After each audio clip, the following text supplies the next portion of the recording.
Oi, gente, tudo bem? Bem-vindos a mais uma aula aí do curso de Eletromagnetismo, Física Geral 3, tá? Dando continuidade aí à aula passada sobre o campo elétrico. Hoje eu vou fazer uma aplicação que é bem importante, e por isso é importante vocês entenderem passo a passo de tudo que vai ser feito aqui, para a gente calcular o campo criado por um anel carregado, tá? E aí, a ideia é que a gente tem um anel carregado, como a figura está mostrando aí, e o problema se baseia na seguinte coisa: a gente calcular o campo criado por esse anel carregado nesse ponto P, a uma distância z do eixo que passa pelo centro do anel carregado. Essa distância é perpendicular ao plano que contém o anel, e a gente tem que calcular o campo criado por essa distribuição finita de carga e mostrar que ela é dada por isso daqui, por essa expressão daqui, tá? É importante lembrar, pessoal, que a metodologia que a gente vai usar para resolver esse problema, ela pode ser usada para diversos outros tipos de problema. A gente vai usar a integral, né, para poder estender o que a gente aprendeu sobre campo criado por partículas para distribuições contínuas de carga, tá? Então prestem muita atenção, passo a passo disso daí. Se tiverem dúvida, para, volta, repete o vídeo, tá? Porque existem vários exemplos aí envolvendo física eletrostática aí nessa parte de ensino superior, envolvendo essa questão de você vai precisar usar uma integral, tá, para resolver uma distribuição contínua de cargas, tá bom? Então vamos lá mostrar passo a passo. Então, gente, para resolver esse problema, a gente vai utilizar o cálculo, né? A gente não sabe, a princípio, o campo elétrico criado por uma distribuição contínua de carga como essa, como esse anel carregado. Mas a gente sabe o campo criado por uma partícula, né? A gente já viu isso aí nas aulas anteriores. Então, se a gente sabe esse campo criado por uma partícula, a gente vai pegar um elemento aqui infinitesimal desse anel, né? Um pedacinho dele, equivalente a uma partícula, e vai descobrir o campo criado por esse pedacinho lá no ponto P, que é o ponto de interesse, onde a gente quer descobrir o campo criado, né, o campo total. E aí, feito isso, o próximo passo é, escrita a expressão que calcula o campo criado por esse elemento infinitesimal de arco, a gente depois integra ao longo de todo o arco e aí você vai ter a expressão completa, tá? Então, isso a gente tem diversos problemas que a gente pode aplicar isso. Tem problemas onde você tem só a metade de um arco, ou você tem um pouco mais da metade, você sabe os ângulos que correspondem a esse arco. Mas a tática, a ideia é a mesma, tá? Então, uma coisa importante para a gente poder fazer esse problema, eu vou falar aqui de três coisas importantes, tá? Chamadas densidades de carga. Existem três tipos de densidade de carga. Existe a densidade linear de carga, que é carga por comprimento, e a unidade do SI seria Coulomb por metro. Existe a densidade superficial de carga, normalmente a gente usa a letra sigma grega, que é carga por área, tá? Elemento de área, então seria Coulomb por metro quadrado. E existe a densidade volumétrica de carga, normalmente a gente usa a letra grega ρ, né? Então ρ é igual a carga por volume, seria Coulomb por metro cúbico, tá?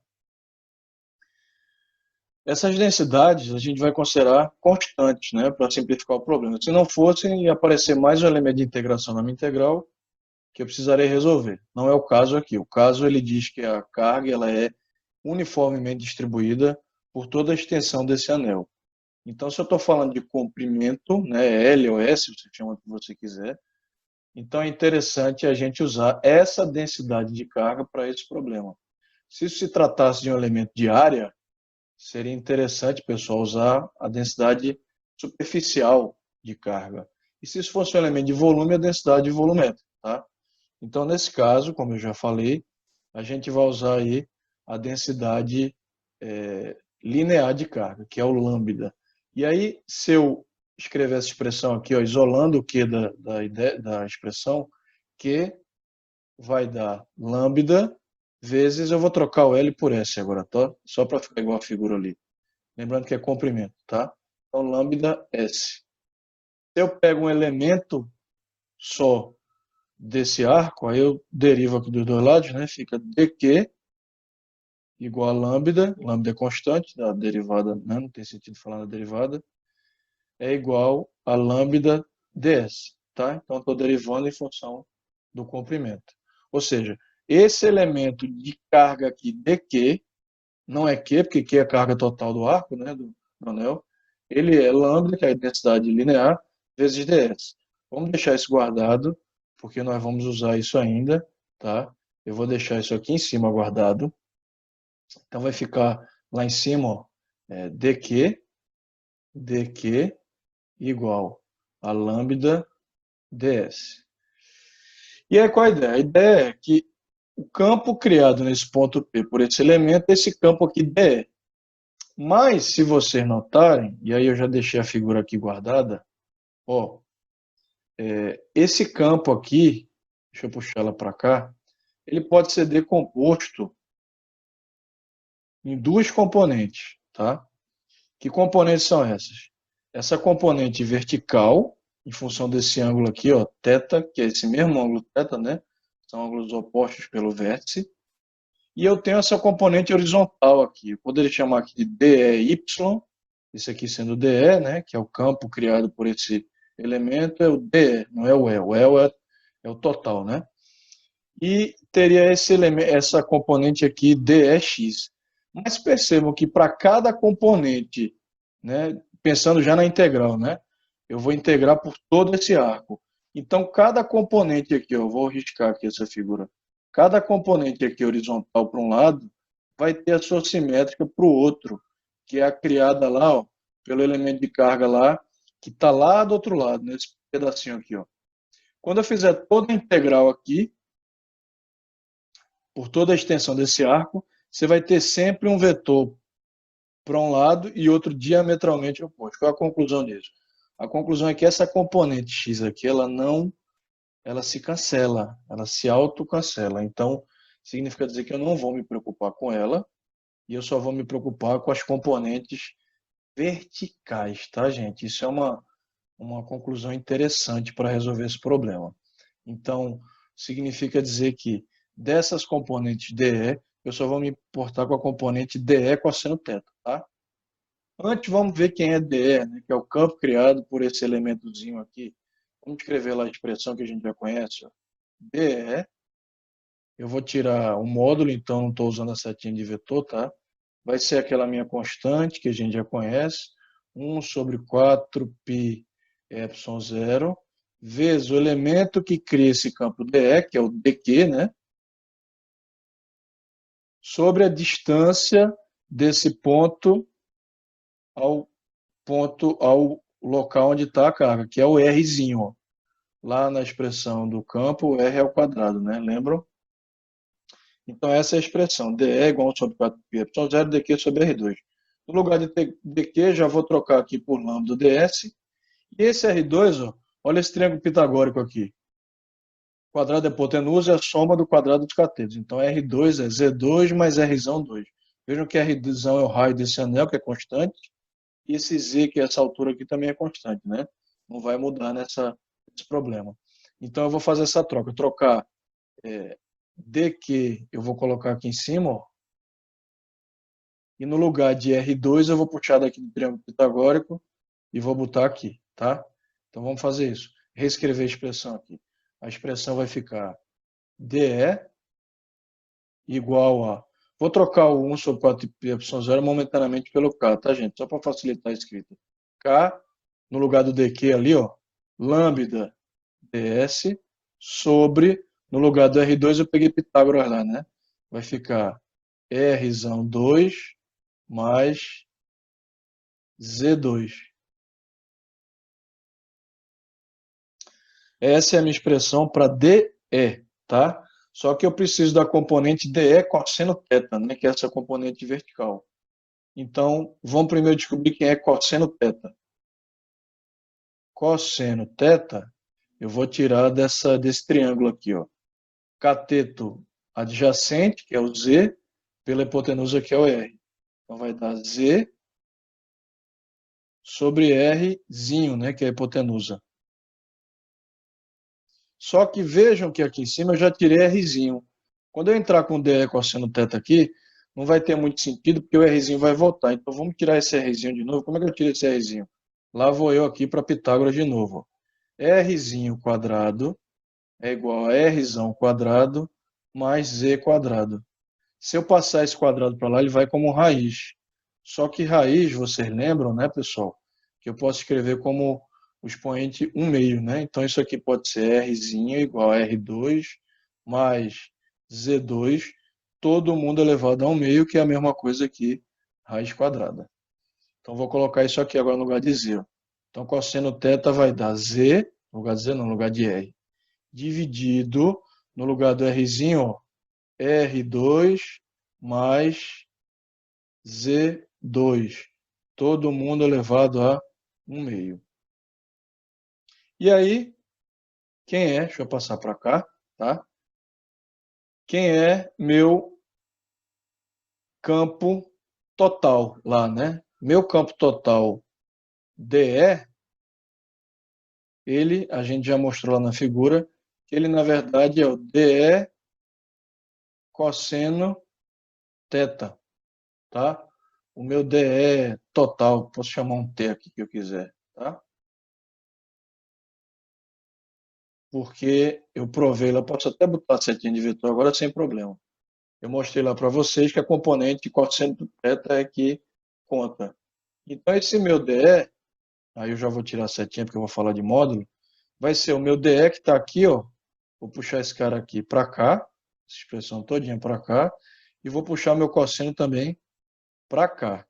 Então vejam a expressão como é que vai ficar. Vai ficar no lugar do DE, né? O K, minha constante lá, 1 sobre 4πy0, lambda ds sobre R2 mais Z2, né? Vezes, aí, ó, o meu cosseno, que é esse cara aqui, Z dividido, torto demais, vamos ajeitar, dividido por R2 mais Z2, todo mundo elevado a 1/2.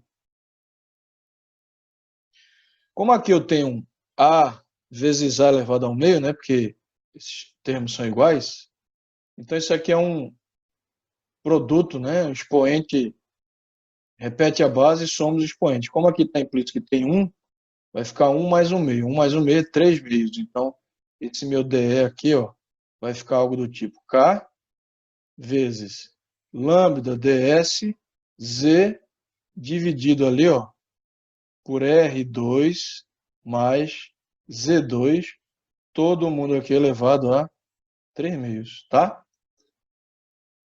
Então vamos continuar para a próxima página. O que eu vou fazer agora? Vou só organizar esses termos.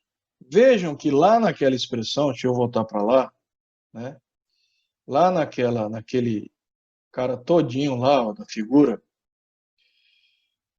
o Rzinho é constante, o Z pequenininho é constante e o Rzão é constante. A única coisa que não é constante é o ds, porque a minha ideia, né, é integrar por todo o arco aí da circunferência.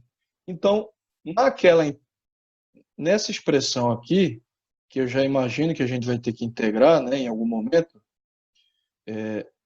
eu vou colocar a integral dos dois lados, né, integral de dE é E, e vou colocar a integral desse lado. Aí, percebam, só vou puxar para cá, ó, vai ficar uma coisa do tipo aqui, ó, integral de dE, que é igual a integral de K lambda, só vou organizar os termos aqui, ó, Z ds sobre Rzão quadrado mais Z quadrado, todo mundo elevado a 3 meios. Todo mundo aqui que for constante, a gente tira da integral, não é a tática, né? E essa integral é uma integral definida, não é integral indefinida. Por quê? Porque eu estou integrando o arco inteiro, então eu vou integrar ela de 0. Quanto é o comprimento total do arco? 2. π Rzão, tá? Integral de dr é tirar todo mundo que é constante da integral, tá? O k, o lambda, o z, embaixo também esse R2 mais Z2 elevado a 3 meios, tá? E só vou deixar na integral aqui, ó, de 0 a 2 πr, só vou deixar ds, que é muito tranquilo integrar ds, né, gente? Integral ds é s, aplica o intervalo de integração ali, dá 2 πr. Então, essa expressão aqui, que era, a princípio, uma coisa que ia ser ruim de integrar, na verdade, ela é bem fácil de integrar. Então, meu campo vai dar... Aí agora eu já vou trocar o casão lá pelo 1 sobre 4π epsilon zero, tá? 1 sobre 4π epsilon zero vezes lambda z vezes 2πr, que é a minha resposta lá da integral, dividido por R2 mais Z2, todo mundo elevado a 3 meios. Uma coisa importante agora lembrar é que eu tenho aqui um produto de lambda, que é a minha densidade linear, pelo arco total, o S, né? Se eu voltar para lá, deixa eu voltar aqui, ó, para lá. Se a gente voltar para cá, ó, quem foi lambda, se dq é lambda ds, lambda s é Q, né, que é a carga. S é o comprimento do arco. Então, quando a gente volta lá, mais uma vez para essa parte, esse termo aqui, acabou saindo do lugar, deixa eu ajeitar para ficar bonitinho, tá? Eu mexi ali, saiu do lugar. Então, aqui era 1, né? 1 sobre 4π epsilon zero, e aqui lambda vezes z vezes 2πr. E aí, ó, esse lambda vezes esse 2πr é a carga, né? Deixa eu voltar aqui. Ficou estranho. Pronto, agora melhorou. E aí eu vou trocar, gente, esse lambda 2πr por quê? Então, a minha expressão final, né? Finalmente chegamos aí no final, tá? Ela vai dar algo do tipo aqui, ó. É igual a 1 sobre 4π epsilon zero vezes zq dividido por R2 mais Z2 elevado a 3 meios. Essa é a expressão final para calcular o campo total criado por um anel carregado, né, a uma distância z de um ponto no eixo central que passa por esse anel. Vejam que o que é estranho são esses termos, zq e R2 mais Z2, né? E aí uma pergunta interessante que fica é, o que acontece se você imaginar lá o anel carregado, né? Mas você tiver uma distância extremamente longe desse anel carregado, um Z muito maior do que um R, né? O R é esse cara aqui, né? O raio. O que acontece se você estiver lá longe, bem longe desse anel? Concordam que esse anel vai se comportar como uma carga pontiforme, porque você está tão longe dele, medindo o campo, e esse campo que é para cima, né, como a gente já viu lá na expressão, ele vai estar equivalente ao campo criado por uma carga pontiforme. Você está tão longe que essa dimensão R aqui não importa, né? A gente faz sempre uma analogia. O Sol, por exemplo, é uma estrela que a gente sabe gigantesca. As estrelas são sóis, né? Mas elas estão tão longe no universo que a gente só vê ela como pontinhos. Então a dimensão delas, a distâncias muito longas, né? Ela para a gente é desprezível. Será que isso é previsto nessa expressão? Então, o que será que acontece se o Z for muito maior que o R? Então, gente, o que vai acontecer é o seguinte: quando o Z for muito maior que R, esse termo aqui, ó, Z, esse termo R quadrado se torna desprezível em relação a esse termo aqui. Então é como se você desprezasse esse termo, porque a soma dele ao quadrado não vai quase interferir em nada nesse final aqui, né, ele tende a zero, comparado com Z, que é grande, e aí essa expressão vai ficar alguma coisa do tipo ali, ó, K, vou colocar aqui, E igual a 1 sobre 4πy0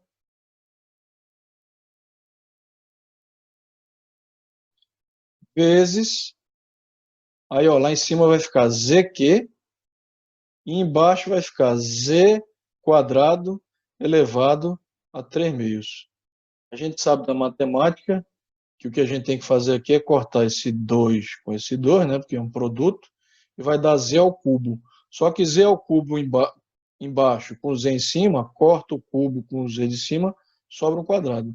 Essa expressão final aqui, ó, olha que interessante, vai ficar assim. O campo criado pelo anel a uma distância muito grande, onde Z é muito maior que R, vai ficar 4π ε0 vezes Q sobre Z ao quadrado. Olha que legal. Q sobre Z ao quadrado. Essa expressão a gente já conhece.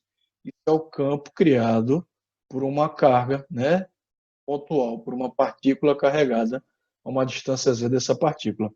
Então, confirmando o que a gente tinha falado no início, né, pessoal? Vê que interessante. Então, a expressão para o campo criado pelo anel carregado é essa aqui, né? Esquece esse que eu cortei esse zero aqui. É essa daqui com R2, né? Deixa eu só escrever para ficar bonitinho. Então, é Rzão quadrado. Tá? Essa é a expressão para calcular o campo criado pelo elemento lá de carga, o anel carregado. Mas, se a gente estiver muito longe desse anel, ainda naquele eixo central, né, do anel, aí a expressão se torna essa aqui. Vê que legal? Então, a expressão enorme se reduz ao campo criado por uma partícula. Legal isso, né? Os próximos exemplos, né? Por exemplo, calcular o campo criado agora por um disco, uma superfície circular carregada. A ideia que a gente vai usar é a mesma, né? Dividir em pedaços e usar uma integral para calcular o campo todo. Tá, gente? Valeu.